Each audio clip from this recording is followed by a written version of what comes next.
Liyayikhetha igumgedlela inkosi enkulu uBombela isitima samampondo baba mkhulu phakathi amen. Yebo, udiniwe kakhulu uNkulunkulu. Wonke lo msebenzi okade uzokwenziwa yilezi zikhohlakali zabantu abasuka ezweni bakubo phesheya kwezilwandle engabe baxakwe yini beze bezosukela lesi sizwe samaZulu phela esichaze ngaso ukuthi isona isizwe esikhethiwe sikaNkulunkulu, isizwe samaJuda esalokhu siqale ukuhlukunyezwa yibo labantu abamhlophe kusukela besalena phezulu ne-Afrika. uNkulunkulu wazobathukusa lapha, kodwa namanje lesi sizwe esimhlophe esisuka lena phesheya kwezilwandle ko-Britain, England, America, New Zealand, Australia, India, Canada kanye ne-Austria. Onke la mazwe ayebuthene kulo leli zwe lakwaZulu ezohlanganyela phela sona lesi sizwe samaJuda esinguZulu. Emshayela phela khona ukugoloza ukuthi akafuni ukuthobela umthetho wale nkosi yalaba bantu abahambe behlongoza ngayo umhlaba wonke ne-Afrika yonke ukuthi abantu abalandele yona ukuze bezothola lokhu abakukhonze kakhulu. Abakudeli lokhu namanje basakufuna. Bakhanda onke amacebo ukuze bezuze lento. Ezokumbiwa phansi phela amadayimane namagolide nakho konke okutholakala ngaphansi okukhanda insimbi. Okuke kuvele kusetshenziswa yibo abantu abamnyama benza okuthile ngakho. Njengoba like lachaza igumgedlela ukuthi phela amagolide ngalesa sikhathi esisendulo wawungahambi kakhulu ukuze ufinyelele kuwo.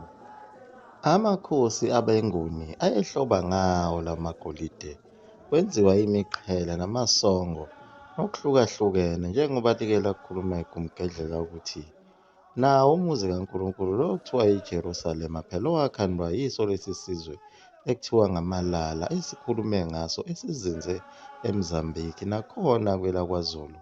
Lesi phela sabantu bakwamthetho okuyibona ababenza lowo msebenzi omkhulu wokukhanda iJerusalema bemba igolide kuyo imayini eseMozambique. Babe sebekhanda izinsika zayo iJerusalema eyayikhandwe ngegolide kanye nemiphongolo yesivumelwano yayinezingxenye ezazakhiwe ngayo igolide. Leli eselifunwa yilo muntu omubi kangaka useze wazofuna ukuzohlasela isizwe sakwaZulu, wazosixova sonke nesizwe samampondweni, i-Afrika yonke eze ngaleli gama lale ndoda ayikhandile engakaze iphile emhlabeni. Phela igumgedlela lisazofika lapho ekuchazeni ukuthi igama laleli ndoda alikaze libe khona. Igama eliyinhlanganisela yonkulunkulu abaningi ababesuselwa emazweni amaningi ukuze kuzodungwa umqondo walaba bantu.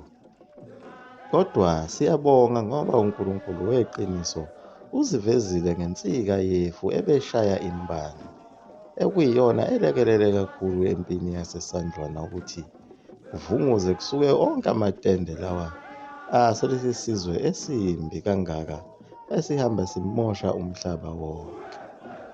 Kuyimanje simbonga kakhulu uNkulunkulu omenzi wezulu nomhlaba ngoba uselekelile lesi sizwe. Kuyimanje nje siyajabula kakhulu ngoba zingengqane phela amabutho kakhwini abovu. Amanye phela athe galo wephuka abalekela ukuthi azayofika enqabeni yawo lena phela elena eshiyane enezingqalangqala zezindonga ezinde ezizokwenza ukuthi kungabi lula ukungena phakathi. Kwaphenduka elikhulu idili lapho phela amabutho esezenzela kuwo amatende abo abelungu laba ezithathela konke ayekuzuza lapho, izimpahla, ukudla notshwala, azazuza ngisho nogolobho imbala. Nazo izibhamu azitholela kakhulu amabutho, nawo amagolide nemali imbala. Leya mali phela enamandla lena ekhandwe ngalo igolide ngqo efike nabo phela laba belungu abapikiwe abasuka emazweni onke aphesheya kwezilwandle koSpain noSingapore. Phela labelungu bafika nomcebo omningi kakhulu okuyiwona ababethenga ngawo amanye amakhosi lawa phela agcina esenikele ngamabutho awo ukuba kuzohlanganyelwa yena uZulu, amadube esandlwana phela. Leyo mali yiyo phela le mali ekuthiwa imali yeziphoki. Phela amanye amabutho ayesuka khona kulamazwe ezinye zezimali lezi babezifaka kuyo imigede lena phela ababecuthele kuyo. Kuze kube namhlanje enye yaleyo mali isekhona kodwa akulula ukuthi uyithole lapho efihlwe khona. Ngoba kunezilwanyana nezimilamongo ezisabekayo ezihlala kuyo leyo mgede. Ngaleso sikhathi kubhizi kwenziwa lowo mlutho lowo nanguya uDabulamanzi akadelile indaba yempi. Usezithendeni zabo abelungu laba phela ababalekayo bebheke eShiyane. Ufuna ukuqotha imbokodo nesisekelo kodwa uthando lwakhe olukhulu esibhamu. Phela uyazi ukuthi uzozuza kakhulu uma engafika kuyo leya nqaba yaseShiyane ngoba yilapho kugcwele khona zonke izinhlobo zezibhamu kanye nezinhlangu. Njengoba sichazile ukuthi phela yena uDabulamanzi lona ongumfowabo wakhe uCetshwayo ufundiswe uyena uJantoni lo mlungu owayeyimpimpi phela ethunyelwe yiwo amaNgisi oTeofilus Shipstein uSonsewu phela ukuba azohlala abeke indlebe khona kwaZulu, ecoshela zonke izimfihlo zakhona kwaZulu nazo zonke izindaba ababezikhuluma ngamaNgisi, ogcine esebalekile. Phela uSonsewu lona kwakuyena uhulumeni wakhona phela eNatali ebekwe yiyona iBritain. Naye wayezohlomula kakhulu lolu hlelo njengoba kuzonqotshwa uZulu ebese ethola indawo ethe xaxa okuyiyona azoyiphatha. Yena uSir Berkeley Frere njengoba phela wayengukhomishina wawo amasosha jikelele, kukhulu naye ayezokuhlomula kulo lolu hlelo. Phela yena uSonsewu lona ukhuliswa ngendlela efanayo njengoba bebenza ukuthi bethathe uJohn Donne bezomenza impimpi kwaZulu. Yena uSonsewu lona wayeyimpimpi khona kwaXhosa ephila namaXhosa kusukela ebuncaneni bakhe. Waqoqa lonke ulwazi ngempilo yawo amaXhosa ukuthi aphila kanjani kanye namasiko awo. Lolo lwazi lwathathwa layosetshenziswa khona lena phela eBritain. Waze waphenduka futhi wasebenza enkantolo waba ngutolika, itolika isiXhosa esisa esilungwini. Kodwa yena uDabulamanzi lona phela oqeqeshwe uyena uJantoni useze wafika khona lapha kwelaseShiyane, bafika vele kwesekusebusuku njengoba phela impi yasesandlano yaphela ilanga seliyozilahla kunini. Wafica amaNgisi esengaphakathi enkanjini yawo.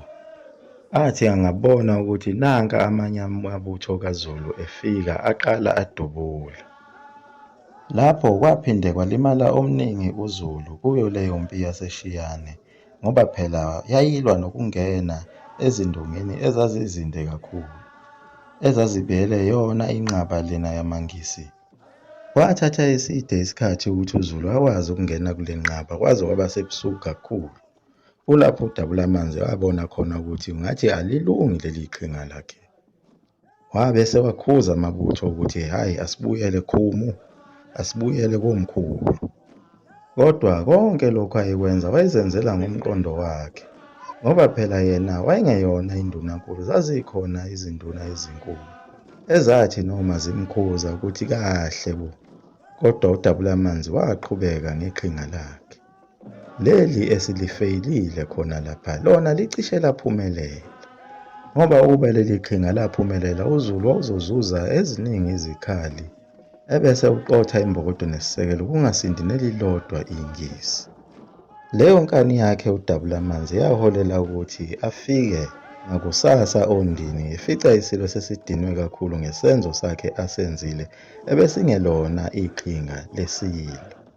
liyaguqa lapho igumgedlela mzukulu amafutha omkhovu iduyinto mnesuka phakathi ami